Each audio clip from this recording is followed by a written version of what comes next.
Howdy, y'all. While editing the episode, I realized we didn't get a chance to do our Patreon shoutouts. So for our Jaritos, the $20 tier on our Patreon, we have Aztec God, Chris Danger Doom, Eddie Bravo, Jazz, Karam, Nia Town, Not Mitch, Veronica Lopez. Thank you very much for your patronage, and enjoy the episode. This episode is sponsored by Thanks for the Ride by Carlos Osuna. It's available on Amazon as a digital download, and the hard copy is available on September the 2nd. Go ahead and follow Carlos Osuna at Carlos Osuna BMT. The links will be in the description. It is a series of short stories looking at the world through a satirical lens, from the life of a cockroach to conversations with God. This book provides unique and comedic perspectives on life and the emotions that come with it. Thank you. Enjoy the episode.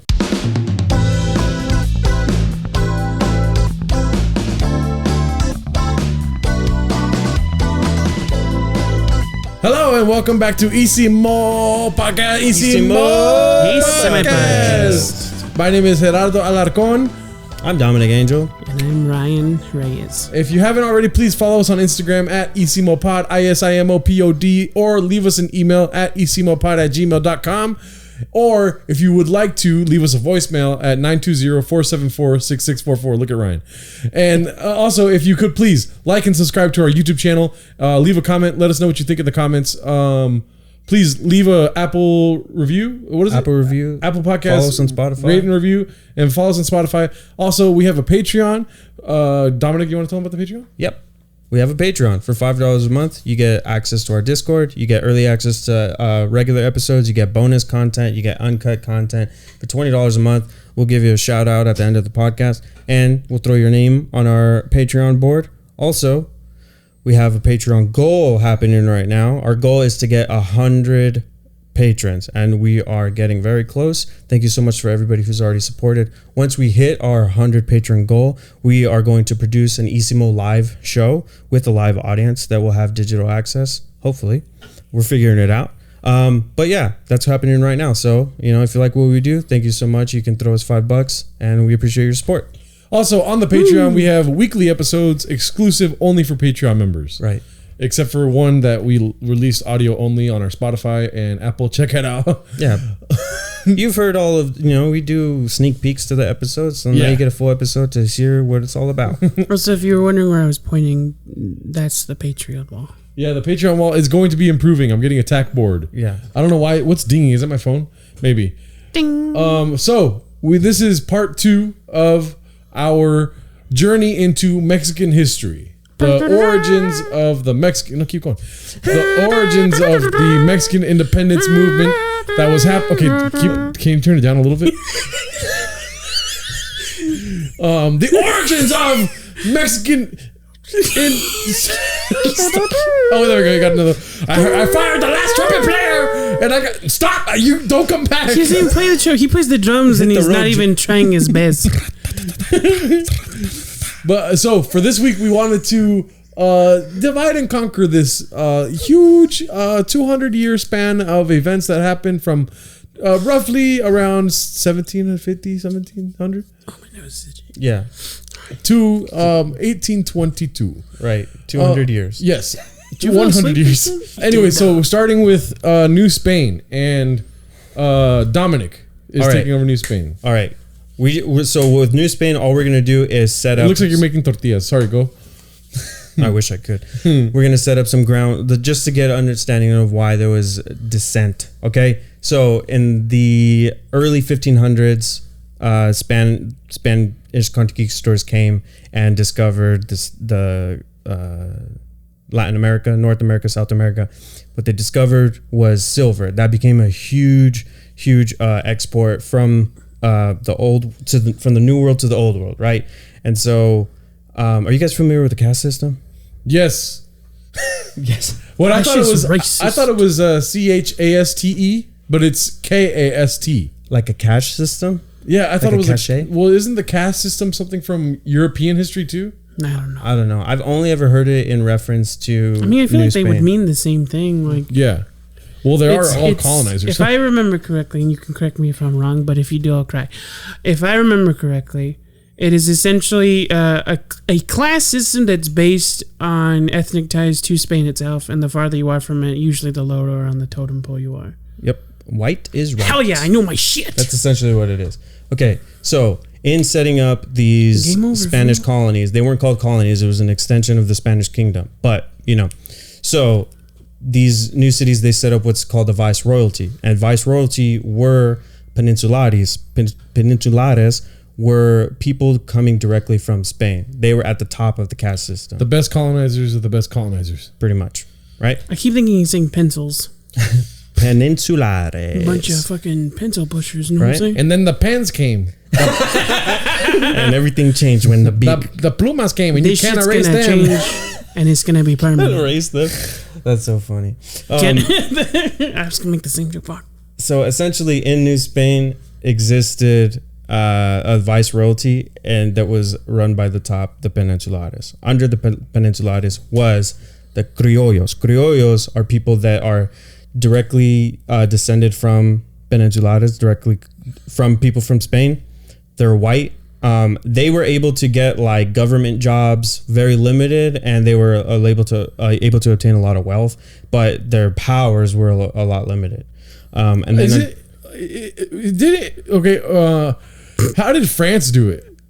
France, Do you know? France do what? do it? How where? did France govern like the Louisiana territory and all that before Spanish took it over? Well, the Louisiana territory came way later. True, but didn't the French have it first, or did they buy it from the Spanish? They bought it from Spaniards, and then the United States bought it from the French. This all comes with Napoleon coming to power. Right. I don't think we've gotten there yet. Because I feel like Europe is like the five families, of New That's York. essentially It's what's like Game going of on. Thrones. And then you got shit. your captains and you got your peninsulares and shit. Yeah, well, the reason why I just realized Spain Creole has... sounds like Crayola. That's funny. Well, Creole is a Spanish term for Creole.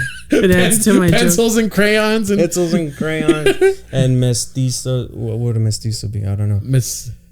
messed up drawings, fool. Go Right. But that's why that's why so many Latin American countries speak Spanish, was because the Catholic Church kind of split up the world, Yeah. Western Hemisphere, Eastern Hemisphere, between them and Portugal. That's why Portugal has Brazil, because it runs under this line. Yeah. Pretty crazy, right? Nobody else wanted it. Keep going. Okay. So under this caste system, which I would argue still has effects lasting to this day, Yeah. white is better, brown is bad, black is the worst. Mm-hmm. That's essentially, and the top is Peninsulares, Criollo, Mestizo, which was half and half, and then you have your indigenous people or Indios, then you have your Africans, and then there's a lot of other Which back then they didn't say Africans. yeah, They said the N word. Yeah. yeah. Also, I went in researching this. I learned that that's why. I think it's an Italian word, but it starts with an M, and it's closely associated with, what was the other one? Not mestizos, but the one underneath that, Mulattoes. mulattoes. A lot of like Italian gangsters used to call black people that. Yeah. Yep. Crazy, right? Yeah. Anyways. Similar word. There's a lot of. I think, what was it? There's 3 countries that their words are identical, but they use different like vowel endings. Yeah. Italian and Spanish are very similar. Yeah. Under this system, the new Spanish government was able to get super wealthy. The Spanish government directly on in Europe was able to get very wealthy because these silver mines were a gold mine. Yeah. All right. Well, no, they were silver. But pretty much the silver mining in Peru and in Mexico changed the economy of the entire world because there was just so much of it. And it was a different time because indigenous people did not give a fuck about silver or gold. Yeah, they didn't care. Yeah. Right. But the Europeans were like, Yeah. I love that point of view though. It's like, the fuck? You want this shiny rock? You fucking Yeah. idiot.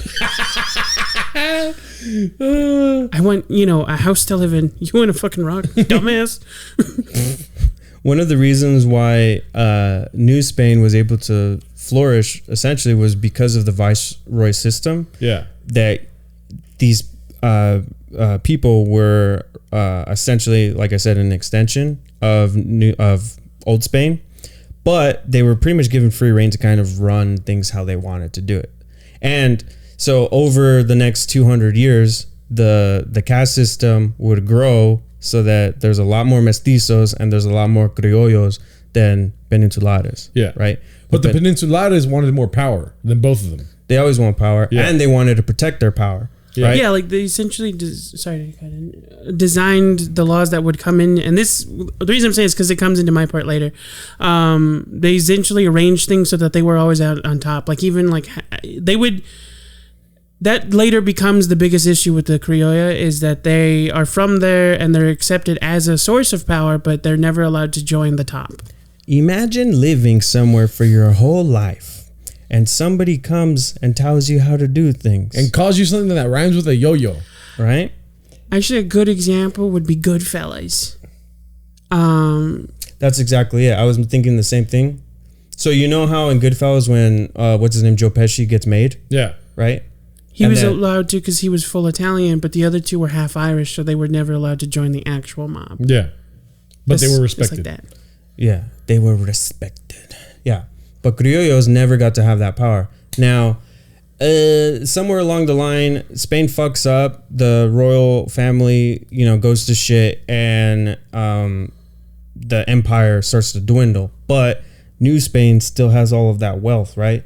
So these people, there's something called the Bourbon Reforms that happened in the late about 1763, right?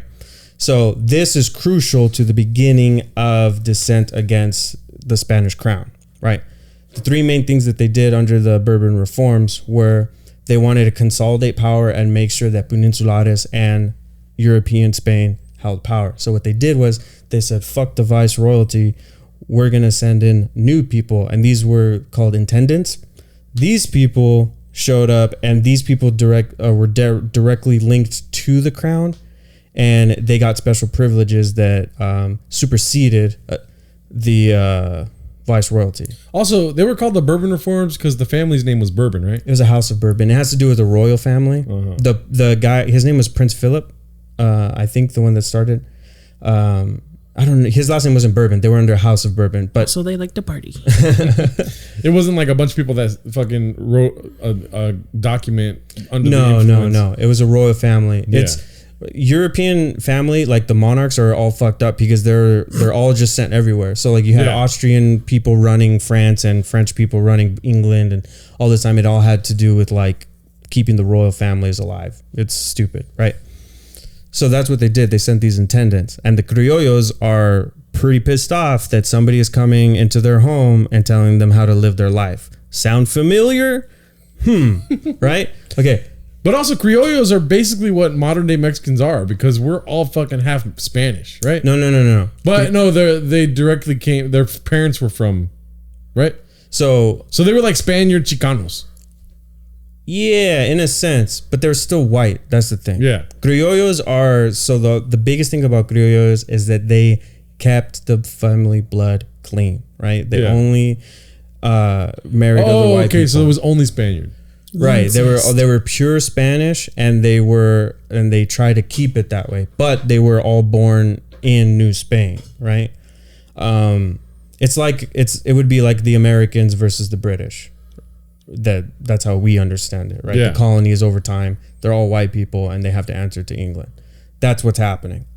Mestizos are the ones, we're mestizo, right? Because we're ostensibly half European, half indigenous. Instead of Paul Revere, it's Pablo Rivera. Sorry. That sounds like my bad. a good banda, fool.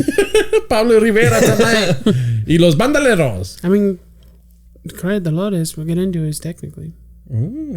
Oh, yeah. So the other two things that happened were they fucked up the economy for people in New Spain by making it better for Spain as a whole.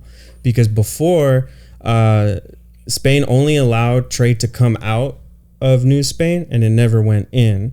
And they were only allowed to trade with one port in Spain. And so essentially they opened up all the ports in New Spain and in Old Spain to trade with each other. And what this did was flooded the local market with a bunch of bullshit that nobody wanted around. Yeah. All the people that were making money before are not making money anymore. And it's fucking up the economy. Criollos are pissed. Yeah. This whole time, let's just assume that mestizos are even more pissed, okay? But nobody cares. But nobody cares because they're mestizo. They're always going to be on the bottom, right? Yeah. The last thing that they did, this is probably the most important thing, was there was a sect of the Catholic Church called the Jesuits, okay? This is super important because when the Jesuits came to New Spain, they were a form of Catholicism that prioritized education. and they prioritize like different ways of thinking, secular ways of thinking, right? And because they prioritize education, a lot of peninsulares and a lot of Criollos sent them to become Jesuits so that they could get a really good education. Now, because of their wild ways of thinking, the Catholic Church felt threatened by the Jesuits. So they were like, fuck that, you gotta go, right? Yeah. And they exiled the Jesuits from New Spain. These are people that have lived there their whole lives. Most of them are Criollo. Most of them are born there, live there, only know this as their homeland, and they're told, you need to leave. Sound familiar? Sounds like Ireland. But also, they're all Spanish still, though. They are all That's So what they're Spanish. just like abandoned twice. Yeah. Yeah, but that's the whole thing. It's this idea that these people are like, this is where the descent starts, right? Yeah. This is the sentiment that these people have no idea what the hell's going on here. We are here. We know how to run things. This is our way of life. You're over there coming over here and disrupting our way of life. They're told to leave their home. It's the only place that they've ever known. So it's like for them, it's like even though they're Spanish, they're like, no. This started creating the sentiment that this is its own thing. We are our own people. We are our own culture, right? And when they exiled the Jesuits, it was like a big fuck you to everybody that was living there. And this created a lot of tension with Criollos and with the indigenous people. There was a lot of revolting after the Jesuits were forced to leave. Okay, so when do we get to the Cry of Dolores? Well, I can get more into that. So this, what he explained, basically creates what would culminate in the 2 years of conspiracy that led to the Cry of Dolores. Yeah. So they did all this first. The Bourbon family, what was it, King Charles the 14th or something? Yeah. And his son Ferdinand, who would take over power later, set that up. And then Napoleon comes in, and separately in Spain, he causes a disruption that effectively inspired. So that was what led to the discontent. This is what led to the inspiration that they could be their own government if they fought for it. The idea that they should be independent. And is Napoleon part of the French Revolution? Yes or no? No, No, he's No. just a general for because the French Revolution happened way before this. Yeah. Way before, yeah. So Okay. this is after France becomes prosperous. One more question: how the fuck do you find out in New Spain about Napoleon boning Spain? I'm Wow. about to tell you, dog. How do you find out about that? They're like, I'm about to tell you, okay, dog. chill. It's all connected. Okay, so But like they literally like find out. here's what happens. Napoleon wants to take Portugal. And so he has to go through Spain. And Spain's like, all right, I don't want this dude fucking my shit up. So the King of Spain is making negotiations with Napoleon to allow him to pass and in fact assist him in taking Portugal. And in return, he gets like a chunk of Portugal. And then they split it equally. It's like a 2/3, like he gets 2/3 of it and then Spain gets the rest. But what they don't know, and this was already an idea Napoleon had, he's like, you know what? I could if I wanted to fuck Spain up. And so at that time, Ferdinand, the son of the king, I believe there was some controversy where he was like, he was one of the descendants of the king, but he wasn't next in line. And he felt he should have been. And he was always seen by everyone and then himself, like, this is how he was seen growing up, as like a spoiled rich kid who didn't know anything. And he realizes that's who he is when he's an adult, and that pisses him off. He's like, you guys haven't prepared me to rule. You didn't even want me to rule. So he plans to usurp his parents and essentially sends a message to Napoleon like, hey, if I help you, if you help me become king, I will 100% help you take Portugal. With your short ass. Yeah. His parents find out and ground him into prison. They throw him in prison and they send their own letter like, hey, I know my son sent you a letter, but that dude's an idiot. Maybe someone else should be king and I'll still let you pass. And Napoleon's like, fuck that. I'm just going to fight both of you, dude. And he like invades Spain and starts taking over Spain bit by bit by bit. And so the father flees to, I forget where he flees. He flees. To New Spain. No. He's still in Europe. I think he Okay. goes to like Italy or something. But he flees, and then Essentially, what happens is when he leaves, it creates these factions of Spain. Yeah, it creates like a power vacuum where Napoleon's slowly taking over Spain, and these people are trying to like get their own piece of it. But why would you want Portugal? Portugal is one of the most powerful countries in the world at this time. You got it. Yeah, and they own their most ports. of Africa. They own most of the ports along the west side of Africa and Brazil. Yeah, they had the most power as far because of the trading, because they could get to Africa like the quickest. So basically, he plans a rendezvous with two. He's like, we'll work it out. I don't know who's going to be king, but we'll talk it out and talk it with you. And then instead, he like bum rushes them with like, 30,000 troops and is like, you both have to surrender. The king surrenders, and then Ferdinand gives his power back to his dad because he gives up. And then, but the dad had already given his power to Napoleon, so it just goes right back to Napoleon. Napoleon now owns Spain, and I think makes his brother the new king of Spain. So, and then this is the last bit about Spain side of it at the beginning. So this happens in 1808. And so now there's the Spanish people who are trying to gain allyship with Britain, and French people who have backing, I think with Portugal at this time, because now they have Portugal. So, now there's a fight for who actually owns Spain, because Ferdinand is like the delegates, the people he was talking about earlier, essentially don't accept Napoleon as their new king. They still want Ferdinand to be the next king, so they accept him as the official king of Spain. So you have two boats going to New Spain to explain this to them, to tell them essentially who owns them now. And two ships show up. One is owned by the British allies of the original family, and the other is French owned. And they both essentially say the same thing. Napoleon's in charge now. The difference is Spanish is like, but he owns us, but we still have a Spanish king. Ferdinand is our king. And the French disagree. He's like, no, it's French now. And the funniest thing about this is, like, a brief story was like, Spain's ship was so intimidating to the French, like they were gonna fuck these dudes up, so they just like snuck away and like stopped fighting for the news, and it was like, oh, okay, I guess we follow Ferdinand now, just like any French would. Essentially, what happened is two ships showed up and to give the news, and what that did in New Spain and what would be Mexico was kind of cement this idea that they're like, they don't know, these people have lost control. Yeah, and they're fucked up. We have our own shit together. We should become independent. But so they still want, they don't, the essentially what would be like the upper middle class doesn't want to disrupt how things are running, because at this point they're still technically profiting. So what they do instead is they side with the Ferdinand side. They're like, this is the evil we know, we support Ferdinand, and they all collectively kick the French dudes out. That creates a weird thing. So to create solidarity in Spain, they do this thing where essentially there's piece of land in what would become Mexico called the Brujeria. No, not Brujeria. What was it called? There's a bunch of witches that really solve it. The Bajío. Okay. And this is essentially the biggest part of the land.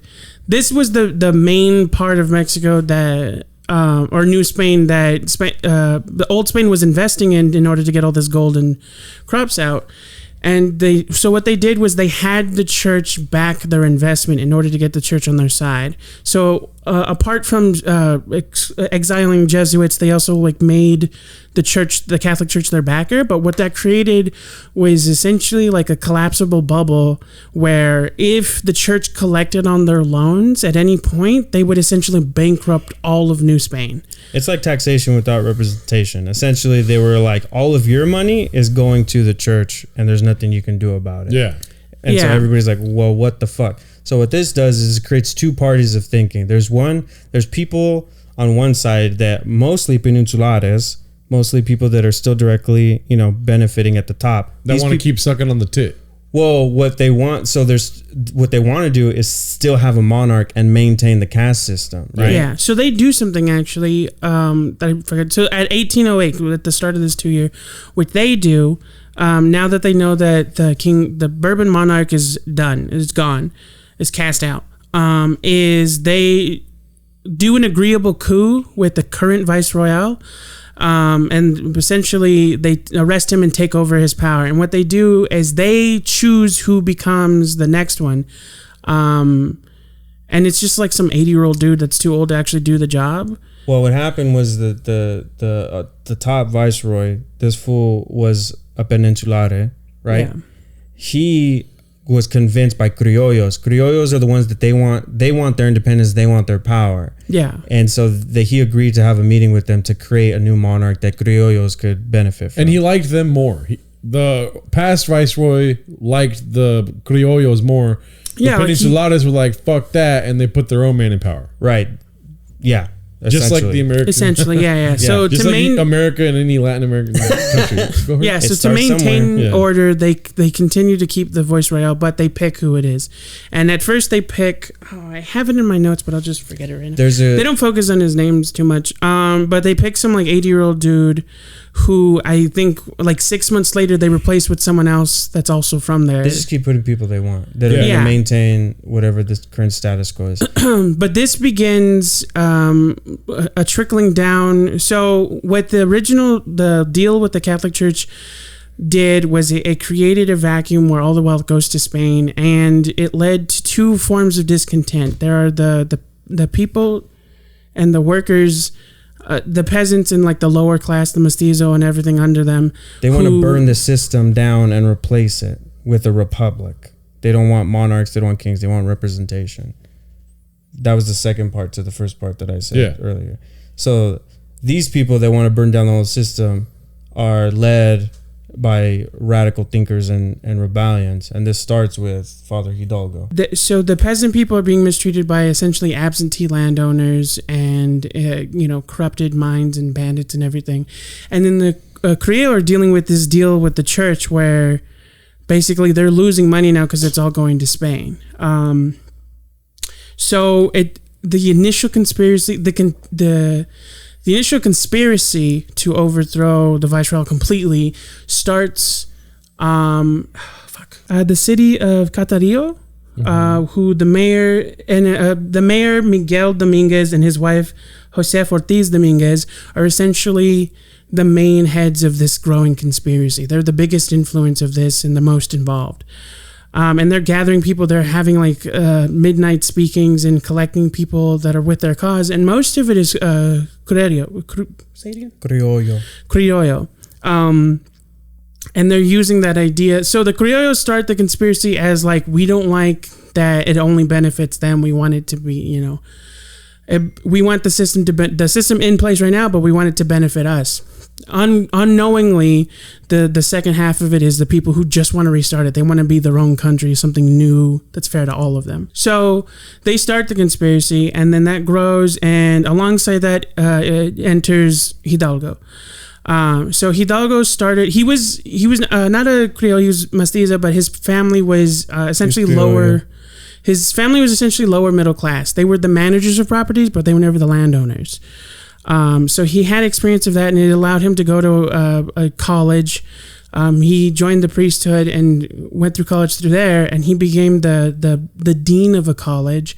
But he was never like into the spiritual aspects of his fatherhood. He was more into it and how it benefited the community and how it benefited him as a businessman. So he got fired from the class because he was during the growing conspiracy when he was dean at this school. This is before he was like Father Hidalgo. He would do stuff like he would get access to the paraphernalia, or is that the right word? The propaganda for the conspiracy as a way of it was his job to disprove it as the dean from the church, but instead he would actually teach it at his school.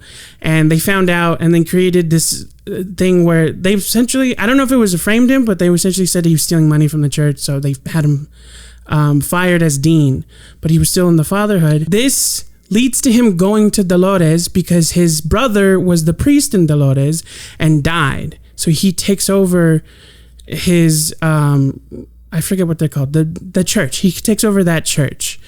And during this is when he meets the mayor of the other city, and he starts being involved in the conspiracy. And he starts for 2 years. They plan in 1810 to overthrow they plan the revolt essentially, and they gather all of this like upheaval. But what happens is they find out about the revolt early, and they go to warn the mayor because they think that he'll be attacked. And his wife finds out, and they don't know that the wife and the mayor are in on the conspiracy. So she sends a letter to Hidalgo, and that forces his hand, and that's where we get the Cry of Dolores, where he gathers his mass, ringing the bell at midnight, and holds a giant midnight mass. It's essentially like inspiring these people to uprise and overthrow the government. And then he does a second one the next morning in the town market, and he starts with like something like 6,000 people, and that's where it starts. That's where the revolution starts with the cry. And that's where the journey to Mexico City starts. And as he's going, he's gathering followers, but there's something wrong happening. The Criollos are joining, and they're wholeheartedly with it until they see like what the lower class is doing. What the lower class is doing with this revolt is they're just upending everything. They're like, we want a new government. We want a new country. And this scares the upper class. And so slowly, as he gains followers, he ends up with like when they reach the first capital that they're supposed to reach, before the capital of the country, just a capital city of an area, he has 30,000 people at his disposal, and he's like easily overtaking. And so at this time, the new viceroy that Spain was sending to replace the last guy just arrives, like barely gets there the day before the Cry of Dolores. So he's scrambling. He doesn't know what the fuck is going on. So he has to essentially build a defense to fight this guy off. He gets like 6,000 guys because Hidalgo is so good at what he's doing. And there's a battle between them right before Mexico City. 6,000 fully armed soldiers from Spain versus like 100,000 essentially migrant workers, not migrant, but like minor workers and ranch hands with sticks and rocks. And they lose a huge chunk of their army, but there's still so many people that they completely overpower the Spanish government and immediately win that battle. This was walking down Mexico, and it's like an avalanche of mestizos. Like the more further they go down, the more people they gather. And what are one of the tactics they used to get mestizos on their side? Well, this fool was just impassioned. Well, yeah, also he used the story of the Virgin of Guadalupe. Yeah, right. That's a big part of it. Yeah. And this becomes one of the unofficial symbols of the rebellion. And that's part of like, this passion from this group is like so upheaving that I think by the time they're about to get to Mexico City, they've lost a lot of the upper class that were backing him. A strange thing happens, and through all the research that I did look into, no one could say he never said definitively why he did this. But instead of going to Mexico City, he retreated somewhere like north to Guadalajara. And this was like seen by a lot of people that followed him as like a huge fuck up. Yeah, because a lot of people deserted him on the way to Guadalajara. Yeah, once he gets to Guadalajara, no one knows why he did that. They were ready, they were there. It's speculated that he was worried that the level of like chaotic force that they were coming with would just destroy the city and everyone who lived there, whether they were from Spain or not. And so it's speculated that he did it because he thought that they were too chaotic to control in that battle, and it wouldn't be good for anyone. So did Peninsulares have any kind of different dress than Criollos or Mestizos? I'm assuming Mestizos sure and everyone below them were more of the land, and maybe everyone above that was more, I guess, what do you say, like a European garb. Aristocrats. Yeah. But also Manuel Hidalgo was a Criollo himself. Yeah, he was Criollo. Yeah. And that was the thing of like why he became the figurehead that he was, because he was moving up as a Criollo, but he was pushed down, right? So he became like, he hated the system because he was held down. Yeah. And so he was like, well, fuck that. I'm going to teach these people how to be independent then. And, but like you said, as they lost more and more Criollos and as it became more mestizo and more indigenous, it just became, these people were not soldiers. They were just 100,000 people with fucking passionate.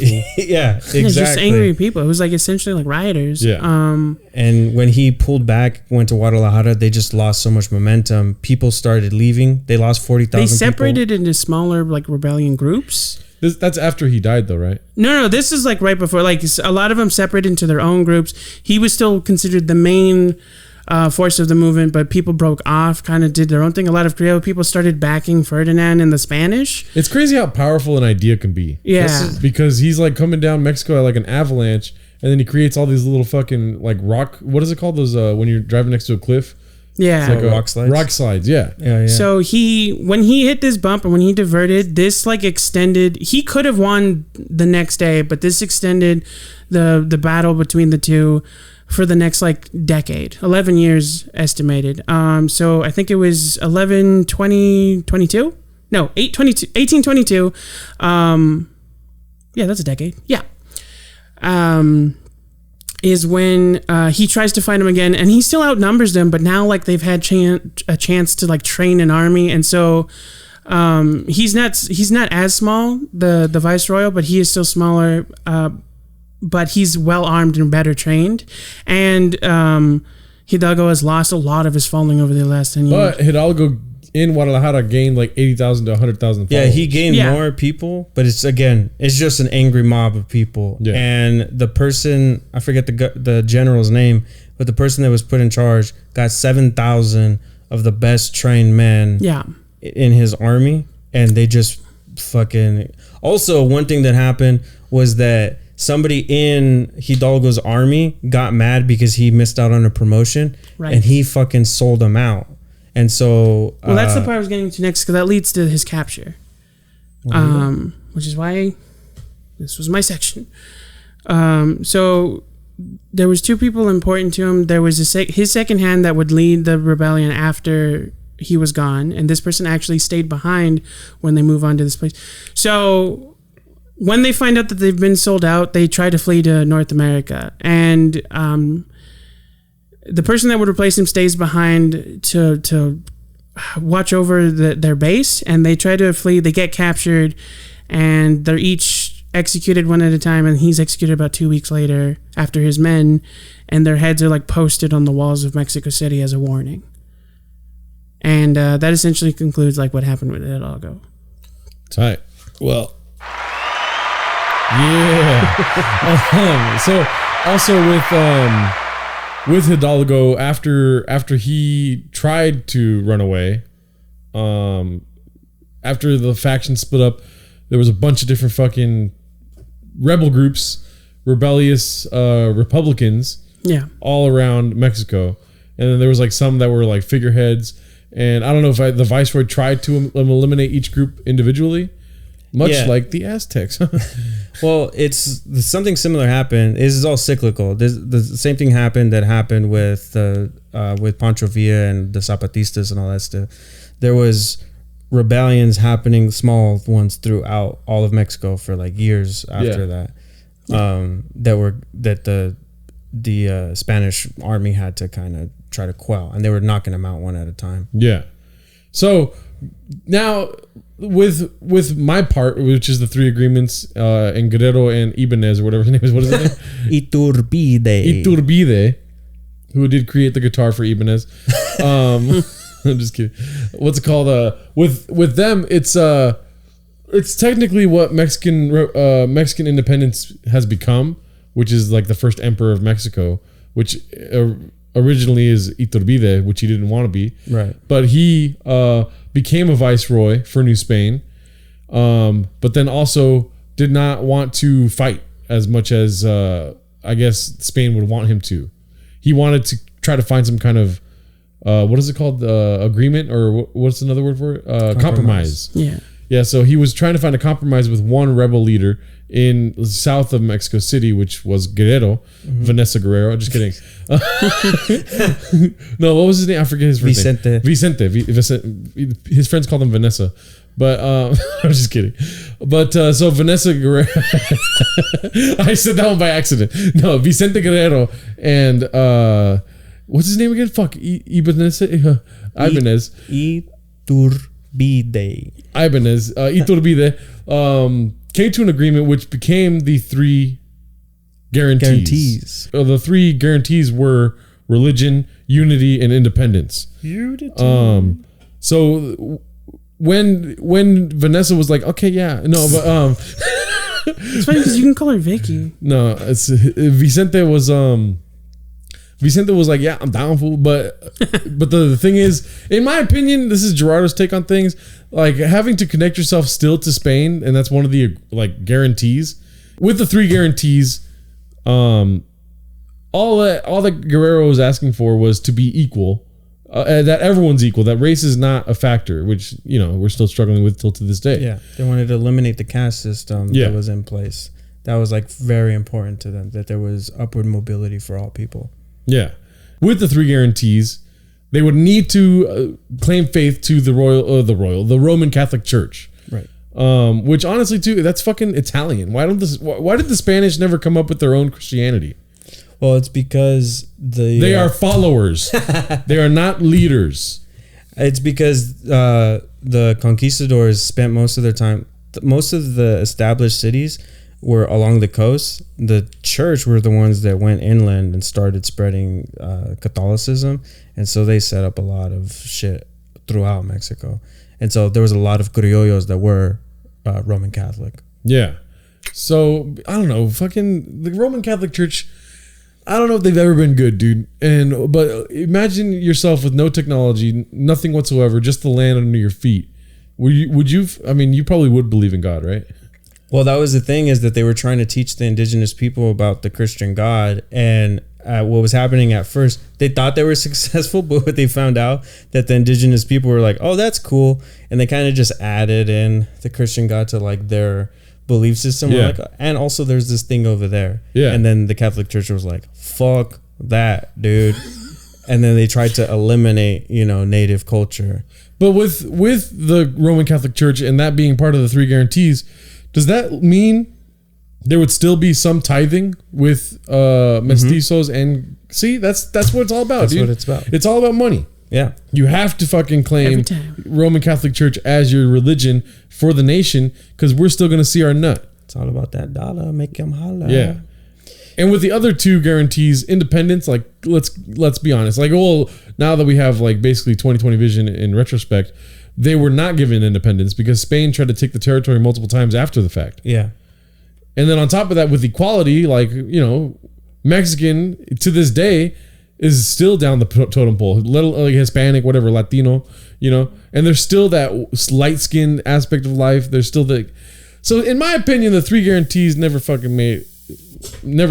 did anything other than, to drive us apart. All they did, like what they did in a sense, was they just created that separation from Spain. There were still people that wanted to be under because it was all peninsulares. So it was all people that benefited directly from the current system. So they're trying to get that back as hard as they can. And all it really did was, the whole independence thing was just like the agreement upon between Iturbide and Guerrero was that, hey, we're going to be away from Spain, fuck Spain, but we're still going to have a monarchy. And that's how the empire got created, was because they wanted to keep it as a monarchy and then eliminate the caste system. But they kept the aristocrats at the top. Yeah. So with Iturbide, with the guarantees, they also had like I guess you could say at the time, like a roadmap for success. It's like you have to create an emperor. But even then, they were looking for another peninsulada to come from fucking Spain to lead as the first emperor of Mexico. But in Spain, when they caught wind of these three agreements, they were like, what the fuck? Hell no, dog. I don't give a shit if they fucking blow the Pope. You know what I mean? They're not going to be an independent state, which caused then Iturbide to become the first emperor of Mexico, which he didn't want to be, apparently. Yeah, he was like the George Washington of Mexico. Yeah. But even to this day, though, there's not emperors of Mexico. No, because, I mean, that's what we were getting into in the previous episode. We're working backwards. But, like, Guerrero was not satisfied with, the current empire, because he was like, we helped you make this happen, and you're fucking us. Yeah. there was a lot of places that did not eliminate the caste system because they needed it to fucking force people to work in their mines and stuff like that. So like this thing just meant that revolutionaries were now not going to be fighting against the Spanish crown, but the Mexican Empire, like Star Wars. And also with Iturbide, he pretty soon after becoming an emperor, I would say probably like 1 or 2 years, he went into exile, right? Right. And he wasn't allowed to go to Spain. He wasn't allowed to go to America. Or am I wrong? I think he went back to Spain. He went back to Spain. Right. Okay, never mind. I don't think he was. Wait, no, I'm thinking about the different part of history that we covered last week. Yeah. But he went back to Spain, came back to Mexico, and for whatever reason, he was caught and executed. Well, Guerrero, like all the revolutionaries were like, fuck. Oh, they were known as Republicans because they wanted to eliminate the monarchy and they wanted a republic. They wanted what the United States had, was their own separate government. Yeah. Democracy, right? So these fools were gonna kill him, and then he didn't want to start a whole. I say what you will about Iturbide, but he loved Mexico and he put Mexico first at all times, and he didn't want to start a civil war or anything.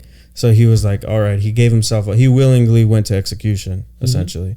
And with his last word, do you remember what he said? That he's dying alongside his mestizo brothers. Yeah, he essentially like encouraged Mexicans to like pursue further independence. Yeah, and also with the creation of the new Empire of Mexico, they got rid of slavery before America did, dude. Well, the thing that happened with Mexican slavery, which we were going to talk about earlier, was that like they wanted to eliminate slavery because slavery in Mexico was pretty much obsolete because of the work that they had, and they couldn't transport people up the coast because Mexico is mostly mountains, right? Yeah.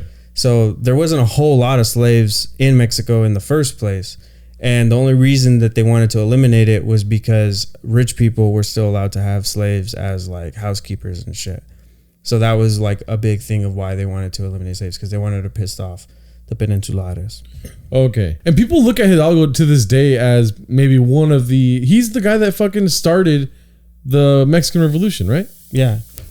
Did he achieve sainthood? I believe so. Because of that? Did he, or do you know? No. It's something that might have happened later. Yeah, I think it was posthumously. It wasn't in his lifetime. Well, do people achieve sainthood in their life?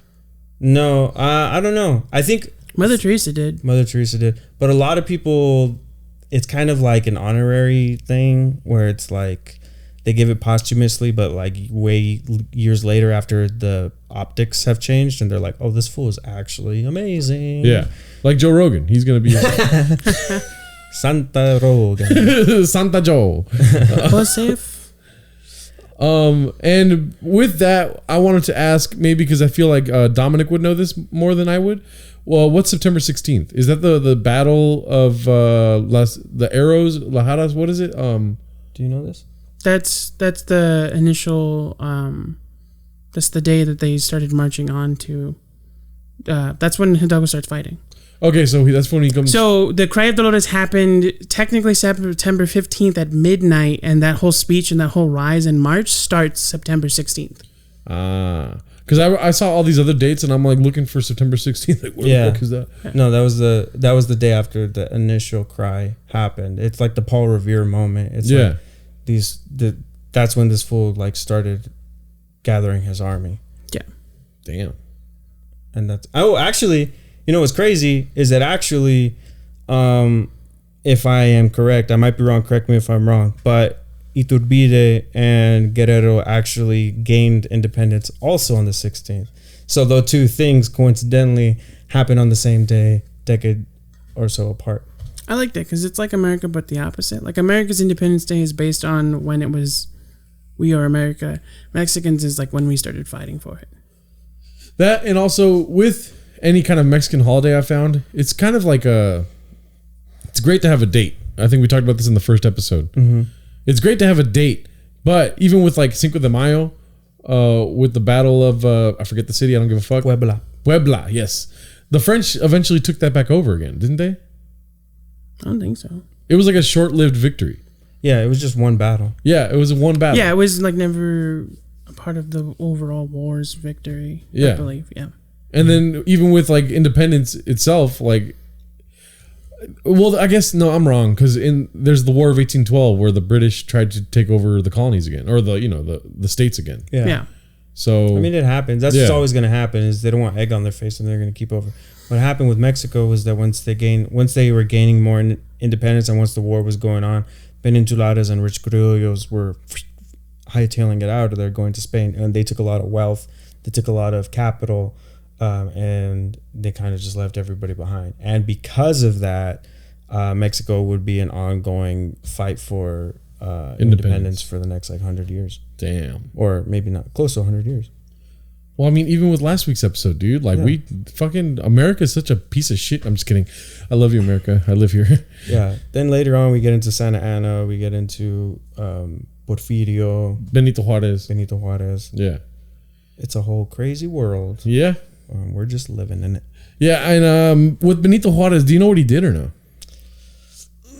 I believe my research kind of ended and people were asking us to talk about it. I'm so sorry. Yeah. But my belief is that he was the first Mexican president after the empire. Oh, okay. Damn. And then came Porfirio Diaz after Benito. Yeah, I know Santa Anna was mixed up in there somewhere, but I don't know if he was just a general. I had that Santa Anna, his name was popping around right around when Porfirio came to power.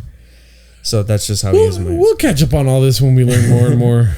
Yeah, it's been a hard time learning. I hate trying to learn from listening to things. And also the guy that I'm learning from, he's in France or something. Like, I don't know what. Oh yeah. Revolutions podcast. Yeah.